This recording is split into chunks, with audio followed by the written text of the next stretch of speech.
Continuamos en 21 Noticias y en temas internacionales ante lo que fue calificado como política agresiva del actual presidente de los Estados Unidos, Donald Trump. 475 académicos de universidades e instituciones de educación superior de ese país firmaron un pronunciamiento en apoyo a la Universidad Nacional Autónoma de México y a México. En este texto se establece el fuerte repudio a las políticas del gobierno estadounidense que indican se basa en una retórica cada vez más xenófoba que distorsiona los profundos vínculos históricos, económicos y también culturales, además de académicos, entre ambos países. Los docentes se dijeron profundamente preocupados por los planes para la construcción de un muro en la frontera, bajo la premisa de que los propios mexicanos pagarán por ello, lo que es una amenaza, dicen, inaceptable, un acto de profunda falta de respeto, una agresión directa a un socio económico histórico y a un querido amigo. Este documento es apoyado por académicos del Instituto Tecnológico de Massachusetts, el MIT,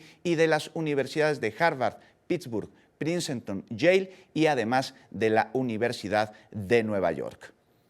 Y las autoridades de Nueva York emitieron el día de ayer una alerta urgente de fraude por parte de estafadores que se hacen pasar por agentes de la Oficina de Inmigración y Aduanas. Y además exigen dinero a inmigrantes a cambio de evitar, les dicen, su deportación.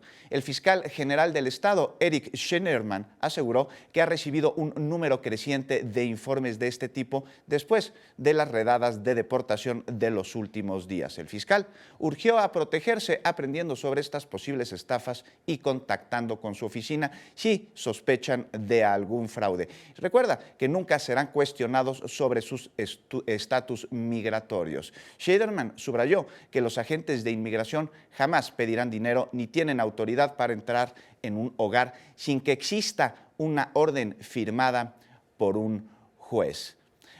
Esta es la información internacional referente al estatus migratorio, las relaciones México-Estados Unidos.